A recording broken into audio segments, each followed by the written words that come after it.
என் அன்பு ரெட்ரோ ஆன்மீகம் நேயர்கள் அனைவருக்கும், என் அன்பு சகோதரருக்கும் என் அன்பு வணக்கங்கள். சார், நம்ம நிறைய விஷயங்களை கேள்விப்படுறோம் சார். அப்படி மிக முக்கியமாக கேள்விப்படுறது என்னன்னா, இந்த சனி பயிற்சினா என்ன அப்படின்றது. அதில் இன்னொரு அடுத்த அப்கிரேடட் லெவலில் ஒன்று சொல்கிறாங்க, சனி வக்கர பயிற்சி அப்படின்னு. எங்களை மாதிரியான ஆட்களுக்கு நிறைய கன்ஃபியூஷன் இருக்கு. இந்த சனி பயிற்சினா என்ன, சனி வக்கர பயிற்சினா என்ன? இது ரெண்டுமே வேற வேற. இது இரண்டுமே ஒன்றுன்னு சொல்ல முடியாது. சரி சார். சனி பெயர்ச்சி அப்படின்னா ஒரு கிரகத்துல இருந்து மற்றொரு கிரகத்துக்கு போகிறது, ஒரு ராசியில இருந்து இன்னொரு ராசிக்கு போகிறது, முன்னோக்கி செல்வது. அதுதான் நம்ம கிரக பெயர்ச்சி அப்படின்னு சொல்றோம். இப்போ மீன ராசியில சனீஸ்வரர் இருக்கார். மேஷ ராசிக்கு போகும்போது அது சனி பெயர்ச்சி. ஆனால் வக்கர பெயர்ச்சி அப்படின்னா, வக்கரம்னால என்ன அர்த்தம்? பின்னோக்கி போவதுன்னு அர்த்தம். பின்னோக்கி போவதுன்னா கும்பத்தை நோக்கி போறாரா அப்படின்னா, ஜென்ரலாக ஒரு வக்கர பெயர்ச்சி அப்படின்னு சொல்லும்போது எந்த கிரகமும் வக்கரமாகி கும்பம் வரைக்கும் போவார். நம்ம குரு பெயர்ச்சியில் கூட அதிசாரமாக அவர் சிம்மம் வரைக்கும் போறாரு அப்படின்னு நம்ம சொன்னோம். ஆனால் அதனுடைய நிழல் பின்னோக்கி கும்பம் வரைக்கும் வரும் அப்படிங்கிறது தான் உண்மை. சனீஸ்வரர் இருக்கிறது கும்பத்தில், அந்த நிழல் பட்டாலும் அவர் அங்கே வருவாரா அப்படிங்கிறது கொஞ்சம் யோசிக்க வேண்டிய ஒரு விஷயம். இந்த வக்கரன் ஏற்படும் காலத்தில் 135 நாட்கள் வருது. இந்த வக்கரன் இருக்கு. 27/7/2026 விடியற் காலையில் 1:14 சனீஸ்வரர் வக்கரம் ஆகிறார். 11/12/2026 காலையில் 5 மணிக்கு வக்கர கதி நிவர்த்தி. சார், ரிஷப ராசிக்கு இந்த சனி வக்கர பயிற்சி எப்படி சார் இருக்க போகுது? அவங்க ஏற்கனவே குரு பயிற்சியில் அமோகமாக இருக்கு. இப்போ சனி வக்கர பயிற்சி அப்படின்றதுனால இன்னும் அதிக பலனு கிடைக்கும். குறிப்பாக அவங்களுக்கு அந்த மனோபயம், தெளிவான சிந்தனை, தெளிவான முடிவு, இதெல்லாம் எடுக்கக்கூடிய மனப்பக்குவம் வந்துடும். சரி, இப்படி இருக்கவங்களுடைய வாழ்க்கையில் வீட்டில் அப்பப்போ ஒரு சில பிரச்சனைகள் நடந்துக்கிட்டே இருக்கு. அது எப்போ சரியாகுன்ற ஒரு கணவன் மனைவி பிரச்சனையாக இருந்தாலும் சரி, திருமண தடையாக இருந்தாலும் சரி, அது எல்லாமே போயிடும். ஏன்னு கேட்டிங்கன்னா, குரு சாதகமாக இருக்கார். இதை எல்லாத்த விட 10ஆம் இடத்தில் பாவி ஒருவன் இருந்தால் ராஜயோகண்டாங்கிறான். பாவி இல்லை, பாவியினுடைய பார்வை இருக்குது. ஆகவே இவங்களுக்கு சுப பலன்கள் நிறைய நடக்கும். தங்கம் வாங்கிறது, வெள்ளி வாங்கிறது. இந்த காலத்தில் பார்த்தீங்கன்னா, நீங்கள் தங்கம் வாங்க போகிறீங்க சார் சொன்னால் கோட்டீஸ்வரன் அர்த்தம். கண்டிப்பாக சார், இல்லைங்களா? ஒரு 1 lakh தாண்டி போயிட்டு இருக்கு. ஒரு சவரம் வாங்கினாலே நீங்கள் லட்சாதிபதி. 100 சவரம் வாங்கினா கோட்டீஸ்வரன். இப்போ அந்த அளவு உங்களுக்கு வருமானம் வந்தால் தானே பண்ண முடியும். கண்டிப்பாக சார். நான் வருமானம் வாங்குவேன் சார், நீங்கள் வாங்கிடுங்க சார், நீங்கள் ஒரு 10 சவரம் வாங்குவீங்க சார்னா எப்படி வாங்க முடியும் இன்றைக்கி இருக்கிற விலைவாசிக்கு? ஆகவே அது வாங்குகிற அளவுக்கு உங்களுக்கு வருமானங்கள் வரும். சரி, இப்போ வருமானம் வரும்னா இப்போ தொழிலும் வேலையும் மிகப்பெரிய அளவில் நம்மளுக்கு கொண்டு போகுமா? ஆமாம், மாற்றம் வரும். அதே மாதிரி தொழிலில் ஒரு இண்டிவிஜுவலிட்டி வரும்.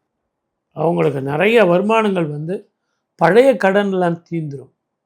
புதிய கடன், இந்த கார் வாங்கிறது, வீடு வாங்கிறது, கல்யாணம் பண்ணுறது, இதில் புதுசாக ஒரு கடன் வரும்னு வச்சுங்க. இருந்தாலும் அந்த பழைய கடன்லாம் போயிடும். குழந்தைங்க சொல்கிறத கேட்கவே மாட்டுறாங்க. இந்த ரிஷபராசி நேயர்கள் பொதுவாகவே அன்பானவர்கள், பாசமானவர்கள். அவங்க ஜாதகத்தில் யாரையும் ஒரு பொருட்படுத்தி ரொம்ப கட்டாயப்படுத்தி பண்ண மாட்டாங்க. அதனால் அவங்க கொஞ்சம் பொறுமையாக ஹேண்டில் பண்ணுவாங்க. அது நல்லா தான் இருக்கும். குறிப்பாக அந்த ராகு கேது பெயர்ச்சிக்கு அப்புறம் குழந்தைங்க எல்லாம் சேர்ந்து வளர பெரியும் புரிந்து கொள்ளக்கூடிய மனோபாவமும் குழந்தைகளுக்கு வரும். பெண்களுடைய வாழ்க்கையில் முன்னேற்றம் எப்படி சார் இருக்கும்? நிச்சயமாக வரும். நல்ல கணவன் கிடைப்பான், நல்ல குடும்பம் அமையும். ரொம்ப நாளாக தடைப்பட்ட அந்த செவ்வாதோஷம், நாகதோஷம், பித்ரு தோஷம்னு சொன்ன திருமண தடையெல்லாம் போகும். ரொம்ப நாளாக குழந்தை பாக்கியம் இல்லை அப்படின்னு சொல்கிறவங்கள ஐவிஎஃப்லேயோ ஐஓஎல்லையோ குழந்தை பாக்கியம் கிடைக்கும். அதே மாதிரி நான் தான் வீடு கட்டுவீங்கன்னு சொன்னேன், அப்படி உங்களுக்கு நிறைய சுப பலன்களாக கிடைக்கும். வீட்டில் பெரியவங்களுக்கு உடல்நிலை சரியில்லாமல் இருக்குது, அது சரியாகுங்களா? சளி சம்பந்தமான பிரச்சனைகள் உங்களுக்கு இருக்கும்.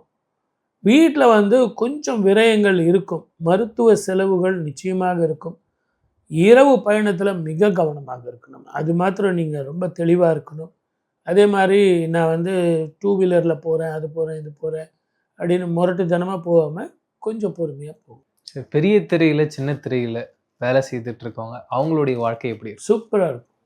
2 திரைக்குமே இது வந்து நல்ல புது புது படங்கள், புது புது சீரியல் எல்லாம் நீங்கள் ஒப்பந்தமாக போகிறீங்க. ரிஷபராசி நேயர்களுக்கு ஒரு புதிய வருமானமும் புதிய தொழிலும் புதிய கேட் ஒன்று ஓப்பன் ஆகும். அது மூலமாக நீங்கள் தான் வீடு வாங்குவீங்க, கார் வாங்குவீங்கன்றனே. அப்போ புது பொலிவு உங்களுக்காக காத்துக்கிட்டு இருக்கு. புதிய வாழ்க்கை, புதிய பாதை உங்களுக்காக ரெடியாக இருக்குது. ரொம்ப அழகாக எல்லாம் எக்ஸ்பிளைன் பண்ணீங்க. இப்போ கிரகங்களுக்கும் இந்த சனி வக்ரன் அப்படின்றது பாதிப்பை ஏற்படுத்துங்களா?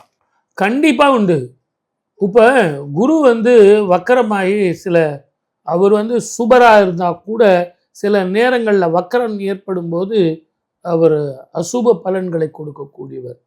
இங்கே இவர் வந்து அசுபராக இருந்து வக்கரம் ஏற்படும் போது தன்னுடைய வீட்டை தானே பார்க்க போகிறார், தன்னுடைய கும்ப ராசியை தானே பார்க்க போகிறார். ஆகவே இந்த 7.5 சனி, அஷ்டம சனி, அர்த்தாஷ்டம சனி, ஜென்ம சனி இவர்களுக்கெல்லாம் ஒரு ஔஷதமாக ஒரு 5 மாதம் ஒரு ரிலீஃப் கிடைக்கிற மாதிரி இருக்கும். ஒரு சில பேருக்கு ஷஃப்லிங்னு சொல்லுவாங்க இல்லையா, அந்த மாதிரி ஏற்ற இறக்கம், மாற்றங்கள், இடமாற்றங்கள், தொழில் மாற்றங்கள், வருமான மாற்றங்கள், இது எல்லாம் கொஞ்சம் சேஞ்சஸ் கண்டிப்பாக இருக்கும்.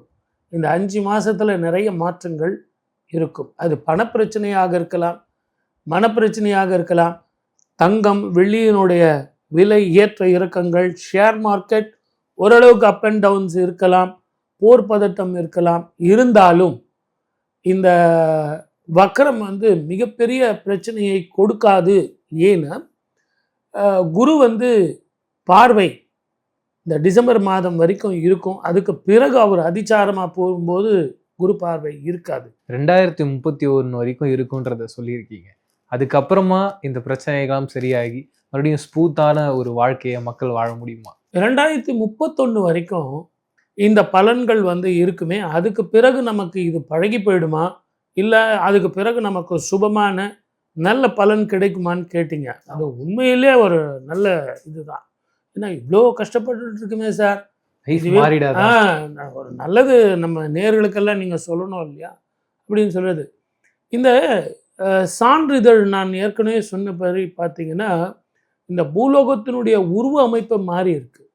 இருந்தாலும் இந்த 2031 பிறகு நல்ல சந்தோஷமான சுமூகமான வாழ்க்கை நிச்சயமாக வந்து சேரும்.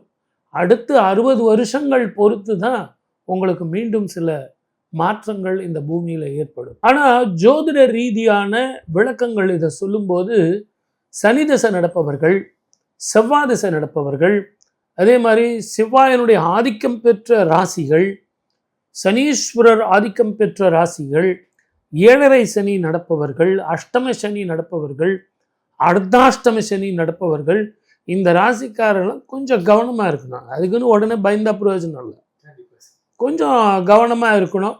அது எதில் பாதிக்கும் அப்படின்னு கேட்டிங்கன்னா பயணத்தில் வந்து பிரச்சனையை கொடுக்கும். நேரத்துக்கு சாப்பிடணும், நேரத்துக்கு தூங்கணும், தெளிவில்லாமல் நம்ம வந்து தூக்கத்தை விட்டுட்டு நிறைய டிவி பார்க்குறது, செல்லு பார்க்குறது, அதே மாதிரி நிறைய நேரம் உழைக்கிறது, ரொம்ப நேரம் இரவு முழுவதும் கண்ணை ஸ்ட்ரெயின் பண்ணுறது அப்படிங்கிறது உடல் ரீதியான சில பிரச்சனைகளையும் மனோ ரீதியான சில பிரச்சனைகளையும் அந்த சனி வக்கர காலத்தில் பிரச்சனைகள் அதிகமாக இருக்கும்.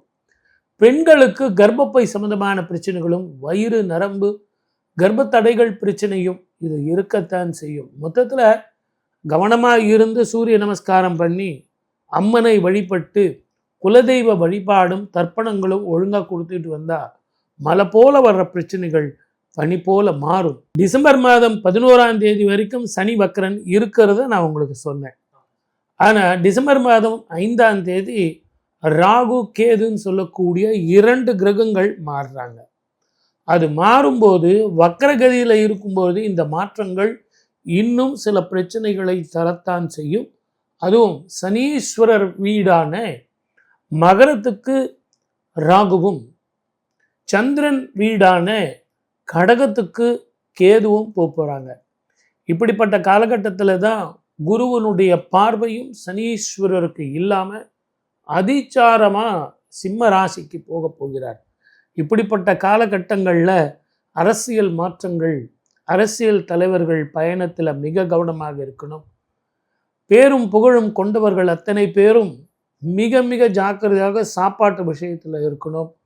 நேரத்துக்கு சாப்பிடணும், நேரத்துக்கு தூங்கணும். இதை எல்லாத்தை விட பெண்கள் இடமாற்றத்திற்காக வெளிநாடோ வெளி மாநிலமோ நான் போகிறேங்கிறத கொஞ்சம் தவிர்த்துட்டு நம்ம இங்கேயே இருக்கிறது, கொஞ்சமாக சம்பளம் வாங்கினாலும் பிரச்சனை இல்லாமல் உடல் ஆரோக்கியத்தோட மன நிம்மதியோடு நம்ம இங்கே இருக்கலாம் அப்படிங்கிறது ஒரு உண்மை. Thank you very much sir. நிறைய விஷயங்கள் பேசணும். மீண்டும் சந்திப்போம். நன்றி. வாய்ப்பளித்த அத்தனை நல்ல உள்ளங்களுக்கும் நன்றி. வணக்கம். சர்வே ஜனா சுகினோ பவந்து.